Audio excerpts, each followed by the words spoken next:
ആദിപിതാവായ ആദം നബി അലൈഹിസ്സലാത്തു വസ്സലാം ഹവ്വാ ബീവി റളിയല്ലാഹു അൻഹാ അറിയാമല്ലോ. വിഷയം പൂർണ്ണമായി പറയേണ്ടതുള്ളത് കൊണ്ട് ഞാൻ ദീർഘിപ്പിക്കുന്നില്ല. രണ്ടുപേരും കൂടി ആദം നബി അലൈഹിസ്സലാത്തു വസ്സലാം ഹവ്വാ ബീവി സ്വർഗ്ഗത്തിൽ താമസിക്കുമ്പോൾ അല്ലാഹു സുബ്ഹാനഹു വ തആല പറഞ്ഞതെന്താ? വഇദ് ഖുൽനാ ലിൽ മലായികതി ഇസ്ജുദൂ ലി ആദം.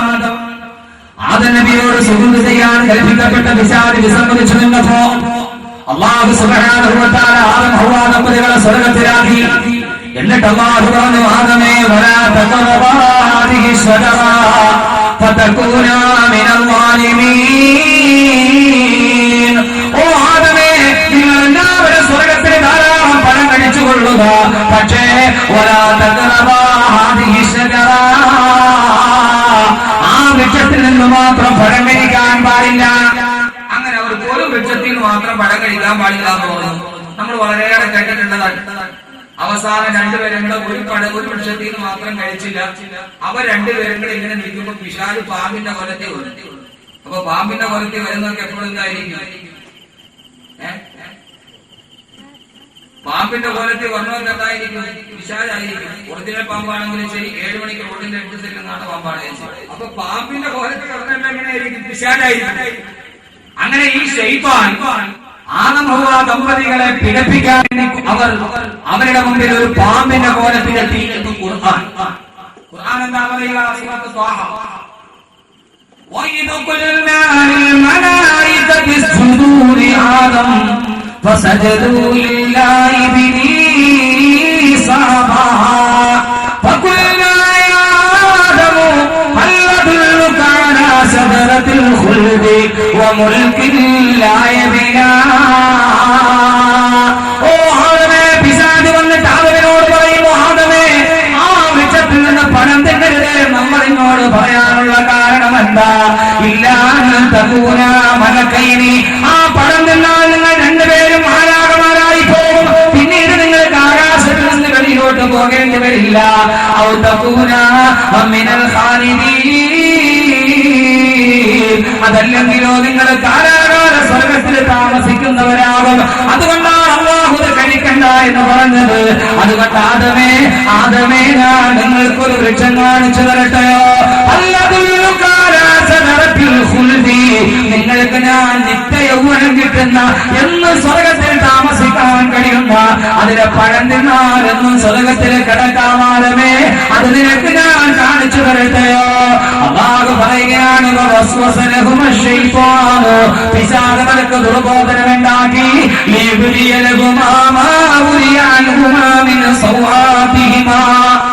ഖുർആൻ പറയുന്നു, പിശാച് അവരെ വസ്വാസാക്കി. എന്നിട്ട് എന്ത് സംഭവിച്ചു? അവർ രണ്ടുപേരും കൂടി. അപ്പൊ ഹവ്വ പറഞ്ഞു, ഒരു കാര്യം ചെയ്യാതെ നമുക്ക് ഈ സ്വർഗത്തിൽ താമസിക്കാമല്ലോ, പഴം കൂടെ കഴിച്ചോ. പെണ്ണിന്റെ പ്രലോഭനത്തിൽ പെട്ടുപോയി ആദം നബി അലൈഹിസ്സലാത്തു വസ്സലാം പഴം തിന്നു.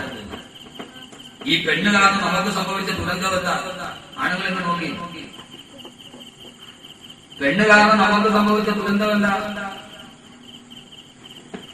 ഖുർആൻ തന്നെ പറയട്ടെ, സൂറത്തുൽ അഅറാഫ്. ഹവ്വായുടെ പ്രേരണ കേട്ടിട്ട് ആദം നബി അലൈഹിസ്സലാത്തു വസ്സലാം പഴമെടുത്ത് കഴിച്ചു. പഴം കഴിച്ചപ്പോൾ എന്ത് പറ്റി? പഴം കഴിച്ചപ്പോൾ എന്താ പറ്റി? സ്വർഗത്തിലെ പഴം കഴിച്ചെന്ന് കേട്ടിട്ടുള്ളൂ. ഈ പഴം കഴിച്ചപ്പോ എന്ത് പറ്റി? അവർ രണ്ടുപേരും നേരെ സ്വർഗത്തിൽ കൂടി വന്നു. പിന്നെ ഇത് പറ്റി ഖുർആൻ. فأكلا منها فبدت لهما سوآتهما وطفقا يخصفان عليهما من ورق الجنة. فأكلا منها, ആദം ഹവ്വ ദമ്പതികൾ വിലക്കപ്പെട്ട പഴം തിന്നപ്പോ ബദത് ലഹുമാ സൗആതുഹുമാ, അവരെ രണ്ടുപേരുടെയും വസ്ത്രമുരിഞ്ഞ് താഴോട്ട് വീണു. അവരെ രണ്ടുപേരുടെയും നഗ്നത പരിപൂർണമായി വെളിവായി പോയി. അവര് രണ്ടുപേരും പരിപൂർണ നഗ്നരായി. ഇവിടെയാണ്, ഇതുകൊണ്ടാണ് ഞാനിത് ആവർത്തിച്ചു പറഞ്ഞത്. എന്റെ പ്രിയപ്പെട്ട പെങ്ങളെ, എന്റെ പ്രിയപ്പെട്ട സഹോദരങ്ങളെ, പിശാച് എപ്പോഴും ആഗ്രഹിക്കുന്നത് മനുഷ്യന്റെ നഗ്നത വെളിവാകാനാണ്. പിശാചിന്റെ ആഗ്രഹം നഗ്നത വെളിവാക്കാനാണ്. മറയ്ക്കേണ്ടത് മറയ്ക്കാതിരിക്കാനാണ് പിശാചിന്റെ താല്പര്യം. അതുകൊണ്ട് ആദം ഹവ്വ ദമ്പതികൾ പഴം നിന്നപ്പോ അവരെ മുൻഭാഗവും പിൻഭാഗവും ഒരേപോലെ വെളിവായി പോയി. പെട്ടെന്ന് അവരുടെ വസ്ത്രം ഉരിഞ്ഞ് താഴോട്ട് വീണുപോയി. രണ്ടുപേരെ വസ്ത്രം കൂടി രണ്ടുപേര് പരിപൂർണമായിട്ട് ജനിച്ച മോഡലായി. അല്ലാഹുവിന്റെ ഖുർആൻ പറയുന്നു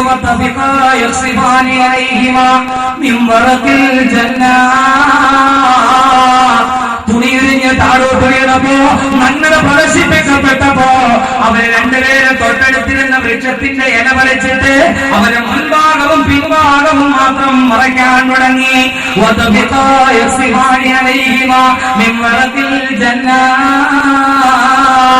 അവരെ നാണം മറയ്ക്കാൻ മുൻഭാഗവും പിൻഭാഗവും മാത്രം രണ്ട് ഇല മറച്ചിട്ട് മറയ്ക്കൽ ജന്ന സ്വർഗത്തിന്റെ വൃക്ഷത്തിന്റെ ഇല വലിച്ചിട്ടത് നിറയ്ക്കാൻ തുടങ്ങി.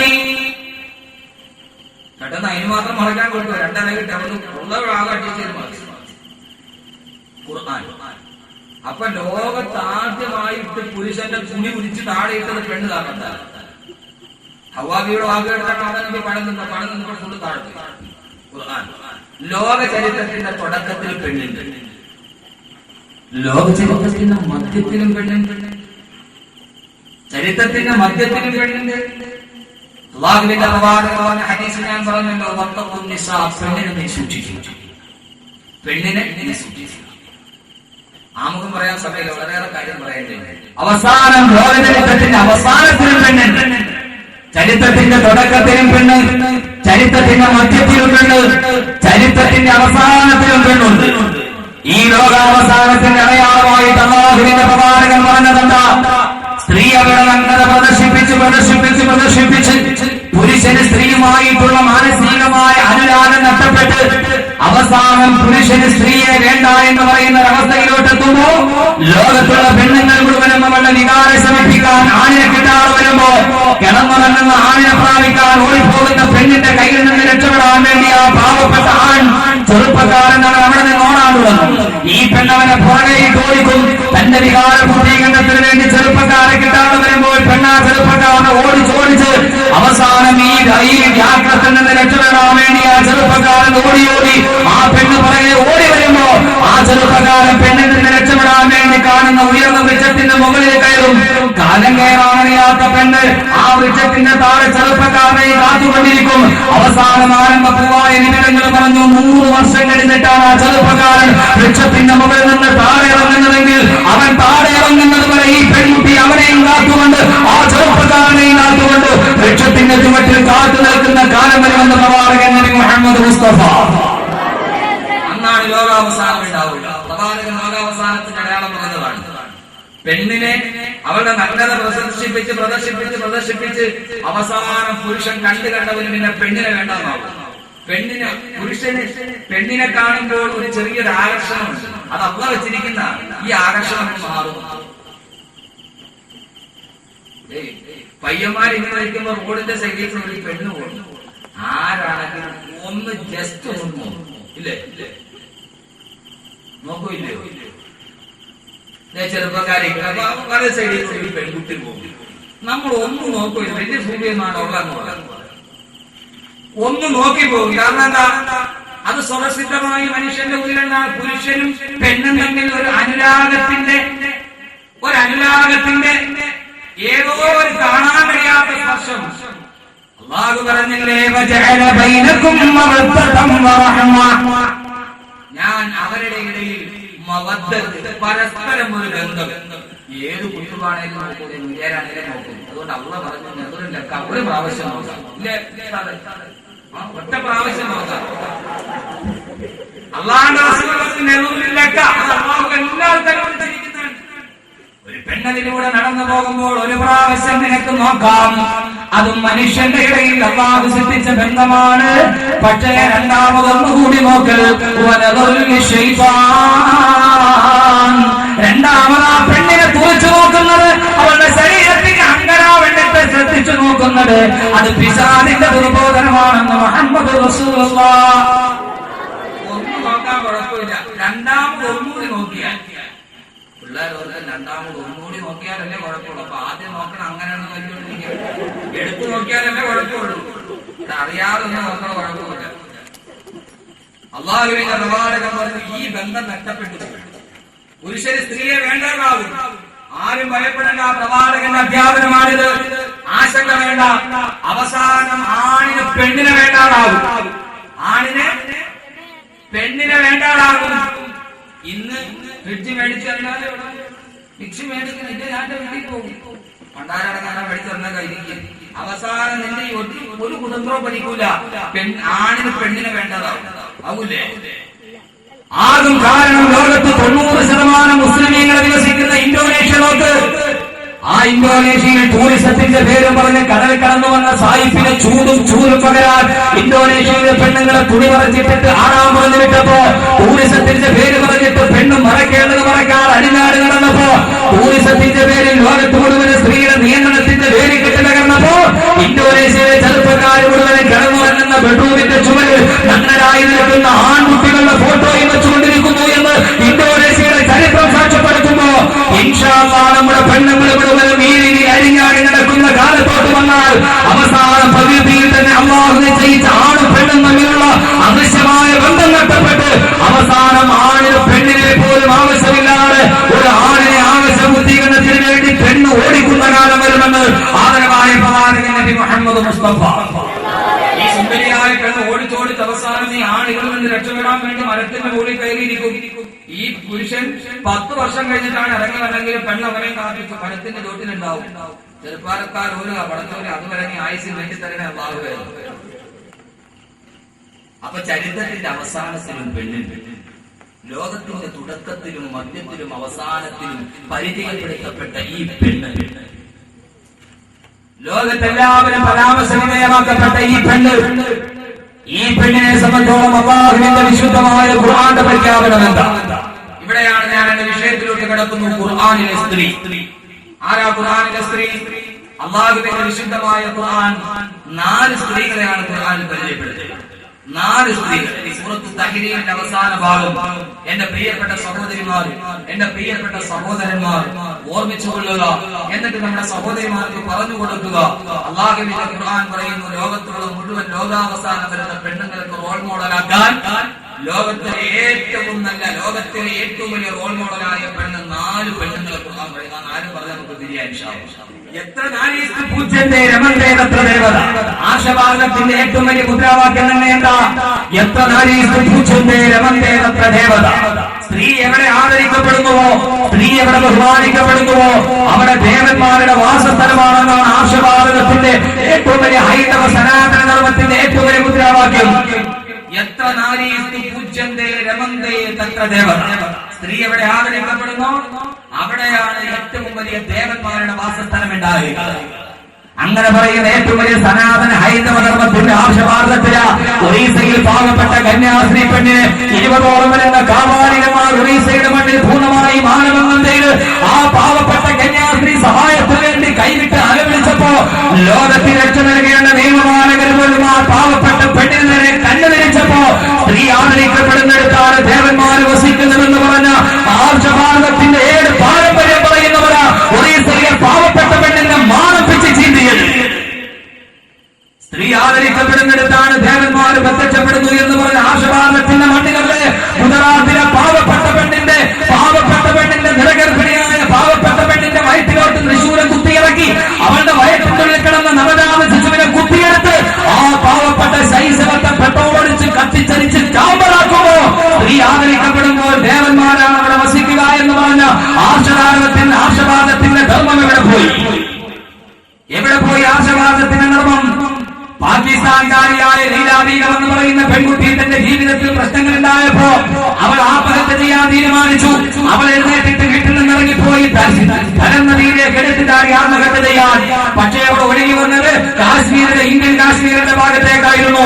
ഒഴുകി വന്ന ഈ ലൈലാ ബീഗം എന്ന് പറയുന്ന പാവപ്പെട്ട ആത്മഹത്യ ചെയ്യാൻ ധനം നദിയിലേക്ക് എടുത്തിട്ടാണ് ലൈലാ ബീഗത്തെ കാശ്മീരിൽ പെട്രോളിംഗിൽ നടക്കുന്ന പട്ടാളക്കാർ വെള്ളത്തിൽ നിന്ന് മോചിപ്പിച്ചു കൊണ്ടുപോയി അവളെ കൊണ്ടുപോയി ജയിലിൽ കൊണ്ടുപോയി 3 വർഷത്തെ കാരാഗ്രഹ ജീവിതം കഴിഞ്ഞ് തിരിച്ചു വരുമ്പോൾ പാകിസ്ഥാനിൽ നിന്ന് ജീവിതത്തിന്റെ നൈരാശ്യം കൊണ്ട് തരം നദിയിലോട്ട് എടുത്തുചാടിയ ലൈലാ ബീഗത്തിന് ഇന്ത്യൻ പട്ടാളം കൊടുത്ത സമ്മാനം എന്തായിരുന്നെന്നറിയുമോ?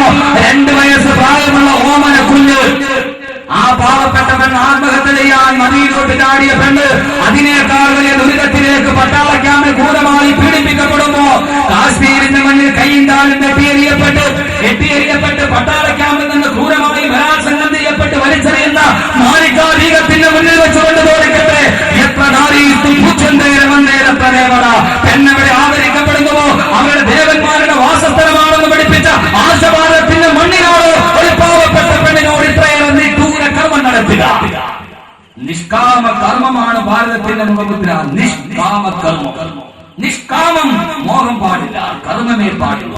നിഷ്കാമ കർമ്മം. പക്ഷേ ഇവിടെ നടക്കുന്നത് നിഷ്കർമ്മ കാമമാണ്. കർമ്മങ്ങളില്ലാതെ കാമത്തിന് വേണ്ടി മാത്രം പെണ്ണിനെ ലോകത്തിന്റെ ഏറ്റവും വലിയ പ്രപഞ്ചത്തിന്റെ സരസ്വതി ദേവിയെ പോലെ ആദരിക്കണമെന്ന് പഠിപ്പിക്കപ്പെട്ട ഹൈന്ദവ ദർശനത്തിന്റെ ഈ തിരങ്ങളിലാണോ ഗുജറാത്തിലൂടെ നടന്നുപോയ സഹറാബുദ്ദീൻ എന്ന് പറയുന്ന പാവപ്പെട്ടന്റെ ഭാര്യയെ പ്രൈവറ്റ് ബസിന്റെ സീറ്റിൽ നിന്ന് ഭർത്താവിന്റെ തോളിൽ കൈയിട്ടുകൊണ്ടിരിക്കുമ്പോ പാവപ്പെട്ട പെണ്ണിനെ ബലമായി പിടിച്ചുകൊണ്ടുപോയി മണൽക്കാറ്റിൽ കൊണ്ടുപോയി ആ പാവപ്പെട്ട കൗസർ ബീഗത്തെ ക്രൂരമായി ബലാത്സംഗം ചെയ്ത് അവസാനം തെളിവ് നശിപ്പിക്കാൻ വേണ്ടി ബലാത്സംഗം ചെയ്യപ്പെട്ട് മയങ്ങിക്കിടക്കുന്ന കൗസർ ബീഗത്തെ പെട്രോൾ ഒഴിച്ചിട്ട് കത്തിക്കരിച്ച് ചാമ്പലാക്കിയത് ഇവിടുത്തെ നീതിന്യായ വ്യവസ്ഥയുടെ അനുമതിയോടുകൂടിയായിരുന്നുവെങ്കിൽ എവിടെയാണ് സ്ത്രീ ആദരിക്കപ്പെടുക? എന്നിട്ട് നമ്മൾ നാടികത്ത് 40 വട്ടം പറയുന്നു ആശഭാരതത്തിന്റെ ഏറ്റവും വലിയ മഹിമയാണ് എത്ര നാരീസ്തു പൂജ്യത്തെ രമന്തേ തത്ര ദേവത. സ്ത്രീ എവിടെ ആദരിക്കപ്പെടുന്നു അവരുടെ ദേവന്മാരുടെ വാസസ്ഥലം ഉണ്ടാവും. അത് സനാതന ഹിന്ദുവിന്റെ ധർമ്മമാണ്. അപ്പൊ അതുകൊണ്ട് ഇത് ചെയ്യുന്നവരാരോ അവൻ യഥാർത്ഥ ഹിന്ദുവല്ല. യഥാർത്ഥ ഹിന്ദു നമ്മുടെ നാട്ടിൽ താമസിക്കുന്ന നന്മയോടെ നമ്മൾ നോക്കുന്ന ഒറീസയിൽ ഇർഫാൻ എന്ന് പറയുന്ന പാവപ്പെട്ട വീട്ടുകാരനെ അവന്റെ ഭാര്യയെയും മക്കളെയും കൊല്ലാൻ വേണ്ടി ഓടി വരുമ്പോ അവരുടെ നേരെ ഇവരെന്റെ അയൽപക്കക്കാരാണെന്ന് പറഞ്ഞ് കെട്ടിപ്പിടിച്ച് വിറ്റൊക്കെയായിട്ട് ഭക്ഷണം കൊടുത്ത ഹൈന്ദവ സ്ത്രീ ഈ ലോകത്തിൽ അങ്ങനെയും ജീവിച്ചിരിപ്പുണ്ട് ഹൈന്ദവനയുടെ ധർമ്മങ്ങൾ. അതുകൊണ്ട് ഇവിടെയാണ് ഈ ആശഭാരതത്തിന്റെ മണ്ണിലാണ് മഹാഭാരതം ഉണ്ടായത്. ഇവിടെയാണ് ഗാന്ധാരി ജനിച്ചത്, ഇവിടെയാണ് കുന്തിദേവി ജനിച്ചത്, ഇവിടെയാണ് ദ്രൗപദി ജനിച്ചത്. മഹാഭാരതത്തിന്റെ കഥയിൽ കൗരവന്മാരുടെ സദസ്സിൽ വെച്ച് ദ്രൗപദി എന്ന് പറയുന്ന പാഞ്ചാലി എന്ന് പറയുന്ന പെണ്ണിനെ വസ്ത്രാക്ഷേപം ചെയ്തപ്പോ പാടില്ല എന്ന് പറഞ്ഞ് പാഞ്ചാലിയുടെ വസ്ത്രാക്ഷേപം പിടിച്ചു നിർത്തിയ ശ്രീകൃഷ്ണന്റെ മണ്ണിലാണോ ഒരു പാവപ്പെട്ട പെണ്ണിന് മാനം പിച്ചു ചീന്തപ്പെട്ടത്? എന്റെ കൗരവ സഭയിൽ പാഞ്ചാലിയുടെ മാനം രക്ഷിക്കാൻ നടന്ന ഒരു ശ്രീകൃഷ്ണന്റെ അവതാരവും ഈ ലോകത്തുണ്ടായിരുന്നില്ലേ? എന്റെ ആ ഭരണങ്ങൾ ലോകത്ത് നിർണ്ണയിക്കപ്പെട്ടില്ല. എന്റെ നിർണ്ണയിക്കപ്പെട്ടില്ല. കോട്ടയം പറഞ്ഞു നമ്മുടെ സദസ്സതല്ല. ഇത്രയേറെ ആദരിക്കപ്പെടേണ്ട പെണ്ണ്. സുരേഷിനോട് ചോദിച്ചു നോക്ക്, മഹാവിഷ്ണു സംഹാരത്തിന്റെ ദൈവാന സംഹാരം, സൃഷ്ടി സ്ഥിതി സംഹാരമല്ല, സംഹാരം പരമശിവൻ. സംഹാരം പരമശിവനാണ്. പരമശിവനെ അറിഞ്ഞൂടെ? പെണ്ണ് കെട്ടിയാൽ പിന്നെ പരമശിവന്റെ അവസ്ഥയാണ് മക്കളെ. പാമ്പിനെ തോളിൽ കുളിച്ചുകൊണ്ടത് ഇപ്പൊ കൊത്തുന്ന് പറഞ്ഞ ഇവിടെ പരമശിവൻ സംഹാരം നടത്തും. പക്ഷേ വലതുവശത്ത് പാർവതി ഇല്ലെങ്കിൽ പരമശിവന് യാതൊരു വിധ ശക്തിയില്ലെന്ന പുരാണം. പാർവതി ഇല്ലാതെ പരമശിവനെ സംഹരിക്കാൻ കഴിയോ? വലതുഭാഗത്ത് പാർവതി ഉണ്ടെങ്കിലേ പരമശിവന് സംഹാരമുള്ളൂ. സ്ത്രീ ആദരിക്കാൻ പഠിപ്പിക്കപ്പെട്ട മണ്ണ്, ആ മണ്ണിലാണ് രാമൻ സ്ത്രീയെ ആദരിച്ചു. ആ രാമന്റെ മണ്ണിലാണ് രാമന്റെ പേരിൽ സ്ത്രീയുടെ നേൽ പരാക്രമം നടത്തുക. ഇതിന് മതത്തിന്റെ പിന്തുണയില്ല. ഉണ്ടോ? രാമൻ ആദരിച്ച പെണ്ണിനെയാണ് രാമന്റെ പേരിൽ രാമരാജ്യം സ്ഥാപിക്കാൻ, രാമൻ ആദരിച്ച പെണ്ണിനെ രാമരാജ്യം സ്ഥാപിക്കാൻ രാമന്റെ മണ്ണിൽ അപമാനിക്കപ്പെടുമ്പോൾ അതിന് മതത്തിന്റെ പിന്തുണയുണ്ടോ? എല്ലാവരും സീതയെ സംശയിക്കാൻ പറഞ്ഞപ്പോ സംശയിക്കപ്പെട്ട തന്റെ ഭാര്യയായ സീതയെ വനവാസത്തിന് വിട്ട് യാഗം നടത്തുമ്പോൾ രാജാവിന്റെ വലതുഭാഗത്ത് രാജ്ഞി വേണം. വേറൊരു പെണ്ണിനെ കെട്ടിപ്പെട്ടിട്ടാൻ പറഞ്ഞപ്പോൾ എന്റെ ഭാര്യ വനവാസത്തിന് വേണ്ടി ജീവിച്ചിരിക്കുമ്പോൾ മറ്റൊരു മകളുടെ കഴുത്തിൽ ഞാൻ താലി കെട്ടില്ല എന്ന് പറഞ്ഞ് സീതയുടെ കാഞ്ചന പ്രതിമയുണ്ടാക്കി കാഞ്ചന സീത. അങ്ങനെയാണ് കാഞ്ചന സീത ഉണ്ടായത്. സീതയുടെ കാഞ്ചന പ്രതിമയുണ്ടാക്കി വലതുഭാഗത്ത് വെച്ചിട്ട് യാഗം നടത്തി സ്ത്രീയുടെ മൂല്യം സംരക്ഷിച്ച രാമന്റെ മണ്ണിലാണോ രാമരാജ്യത്തിന്റെ പേരിൽ പെണ്ണിനെ അവമതിക്കപ്പെടുക? സ്ത്രീ എല്ലായിടത്തും അവമതിക്കപ്പെടുകയാണ്. ഇവിടെയാണ് നാം തിരിച്ചറിയേണ്ടത് ഒരു സ്ത്രീ ആരാകേണ്ടവളാണ്. ഖുർആൻ പറയുന്ന സ്ത്രീ, ഖുർആൻ പറയുന്ന 4 സ്ത്രീകളെയാണ് റോൾ മോഡലുകളാക്കുന്നത്. ഞാൻ ആ വിഷയത്തിലോട്ട് പോകുന്നില്ല, സമയം വളരെ പരിമിതമാണ്. ആരോഗ്യം അതിനേക്കാൾ പ്രസംഗിക്കണമെന്നൊക്കെ ഉണ്ട്. ഒന്നാമതേ യാത്ര, രണ്ടാരോ പറഞ്ഞ ഒന്നാമതേ ദുർബല, പോരാത്തതിന് ഗർഭിണി എന്ന് പറഞ്ഞ മാതിരി അള്ളാഹുവിന്റെ ഖുർആൻ പറയുന്നു ഒരു യഥാർത്ഥ സ്ത്രീ ആരായി. അള്ളാഹു നമ്മുടെ സ്ത്രീകളെ അങ്ങനെയാക്കുമാറാകട്ടെ. ഒരു യഥാർത്ഥ സ്ത്രീ ആരായിരിക്കണം? ഖുർആൻ വരച്ചു കാട്ടുന്ന സ്ത്രീകൾ 4 സ്ത്രീകളാണ്. ഒന്ന് ഖുർആൻ എന്ന് പറയട്ടെ, ضرب الله مثلا للذين كفروا امرأة نوح وامرأة لوط كانتا تحت عبدين من عبادنا صالحين فخانتاهما فلم يغنيا عنهما من الله شيئا وقيل ادخلا النار مع الداخلين. സത്യസതി കാലത്ത് വിജയത്തോടെ എന്റെ പ്രിയപ്പെട്ട പെണ്ണന്മാരോട് ഞാൻ പറയുകയാ, എന്റെ വിഷയത്തിലോട്ട് ഞാൻ കടന്നു പോവുകയാ. ഒരു പ്രാവശ്യം ശ്രദ്ധിക്കണേ. അല്ലാഹു പറയുന്ന സൂറത്ത് തഹ്രീമിന്റെ അവസാന ഭാഗത്തിൽ കാണാം, അല്ലാഹു മതലൽ ലല്ലദീന കഫറു, അവിശ്വാസികളായ സ്ത്രീകളുടെ മുന്നിൽ അല്ലാഹുവിന്റെ കൽപ്പനയ്ക്ക് വിരോധം പാലിച്ച് നടക്കുന്ന, അല്ലാഹുവിനെ അനുസരിക്കാത്ത വിശുദ്ധമായ ദീനിന്റെ ശരീഅത്തിന്റെ ധർമ്മങ്ങളൊന്നും അനുസരിക്കാതെ ലോകത്തോട് നരകത്തെ വിലക്കുവാൻ നടക്കുന്ന പെണ്ണുങ്ങളുണ്ടല്ലോ. ഓ പെണ്ണുങ്ങളുടെ മുന്നിൽ അല്ലാഹു പറയുന്ന 2 സ്ത്രീകളുടെ കഥ. നരകത്തിലോട്ട് പോകാൻ തീരുമാനിച്ച പെണ്ണുങ്ങളുടെ മുന്നിൽ അല്ലാഹു 2 സ്ത്രീകളെ കുറിച്ച് പറയുകയാ. അവരാരെന്നറിയുമോ? നരകത്തിലോട്ട് പോകുന്ന സ്ത്രീകൾ റോൾ മോഡലാക്കാൻ അവരാരെന്നറിയുമോ?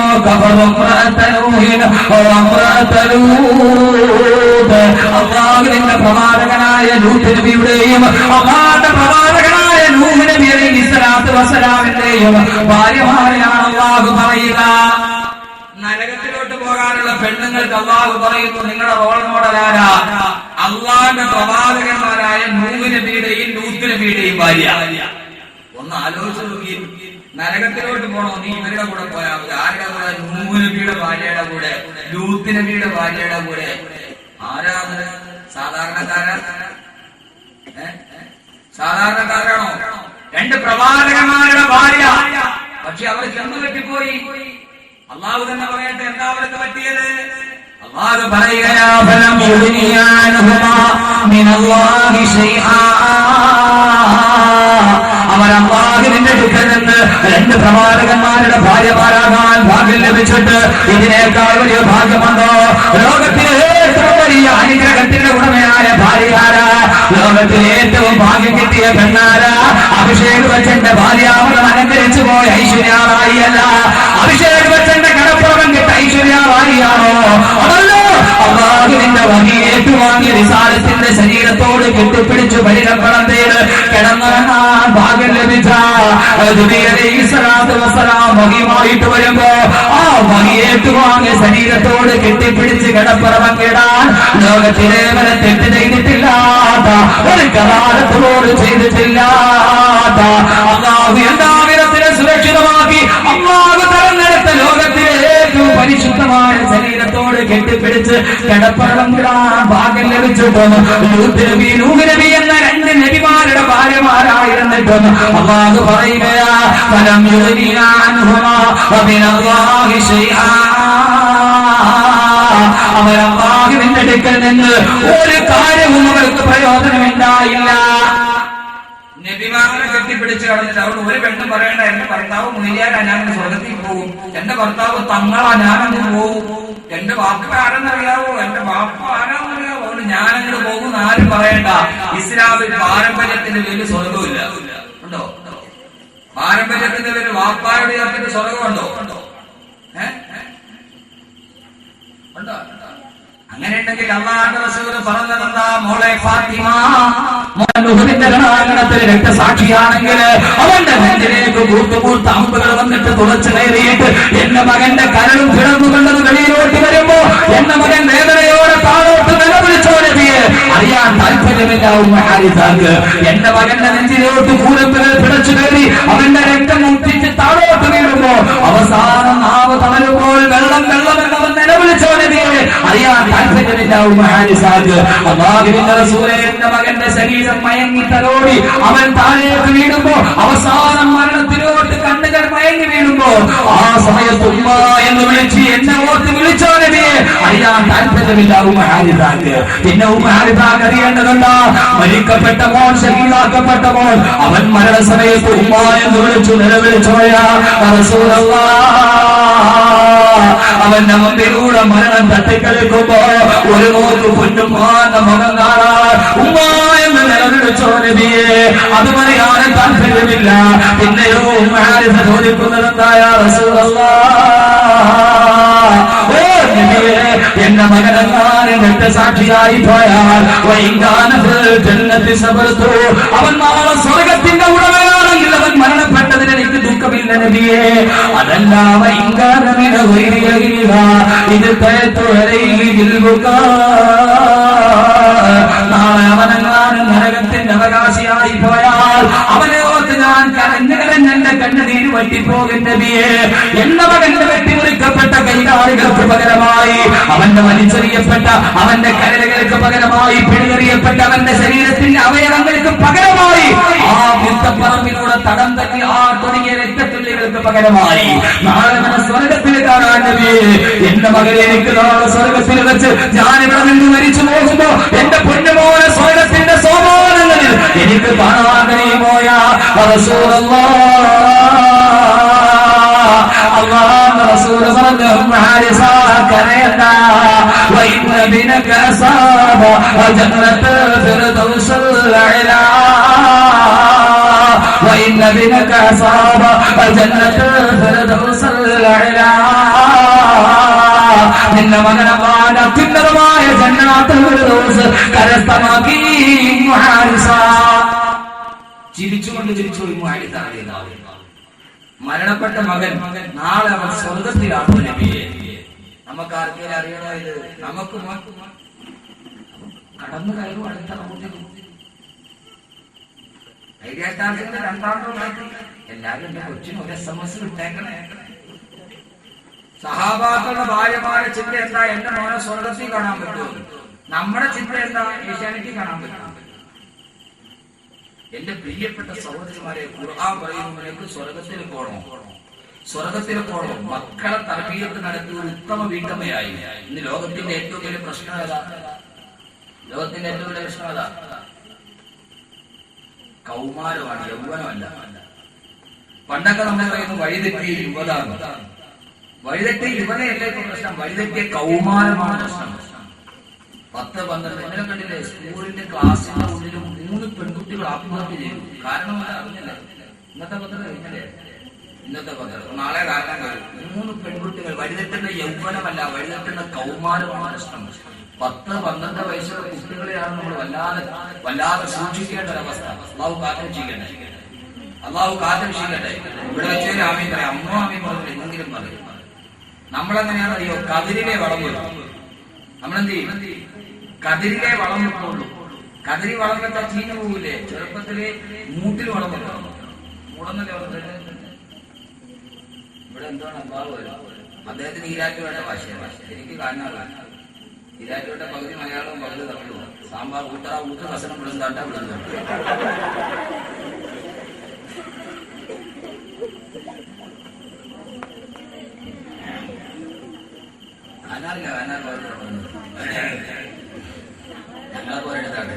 ശരി പോട്ടെ. അപ്പൊ നമ്മൾ കതിരി വളർന്നേക്കാൻ പാടില്ല. ആദ്യം ചില ആളുകൾ 313 തലേന്ന് നടക്കുക. തുടക്കത്തിലേ നോക്കണം. അതാവും നമ്മുടെ മക്കളെ സാലിഹ്യമാക്കി തരുന്നതാകട്ടെ. തുടക്കം എന്ന് പറഞ്ഞാൽ എങ്ങനെയാ തുടങ്ങുന്ന ഒറ്റ വാക്കുള്ള വിഷയം പറഞ്ഞു തരുന്നത്. കുട്ടികൾക്ക് വേണ്ടി അതായത് പറയാതിരിക്കാൻ കഴിയില്ല. എന്ത് ചെയ്യണം? തുടക്കത്തിലേ എന്ന് പറഞ്ഞാൽ എപ്പോഴാണ് മക്കള് സാലിഹ്യങ്ങളാകാൻ, നല്ല മക്കളാകാൻ തുടക്കത്തിലേന്ന് പറഞ്ഞാൽ എപ്പോഴാണ്? കല്യാണം കഴിയാനുള്ള ഖുർആൻ പറയും. എവിടെ തുടക്കം എന്ന് പറഞ്ഞാൽ ഖുർആൻ സൂറത്തിൽ ആരോ هو الذي خلقكم من نفس واحدة وجعل منها زوجها ليسكن إليها. അല്ലാഹുവാണ് വജഅല മിൻഹാ സൗജഹാ, നിങ്ങൾക്ക് ഭാര്യമാരെ തന്നത് എന്തിനെന്നറിയുമോ? ലിയസ്കുന ഇലൈഹാ, നിങ്ങൾക്ക് സമാധാനം ഉണ്ടാവാൻ. അള്ളാഹ് പെണ്ണ് കണ്ടാൻ പറഞ്ഞാൽ സമാധാനം ഉണ്ടാവാൻ. അതോടെ പോയി കെട്ടിക്കഴിഞ്ഞാൽ സമാധാനമില്ല.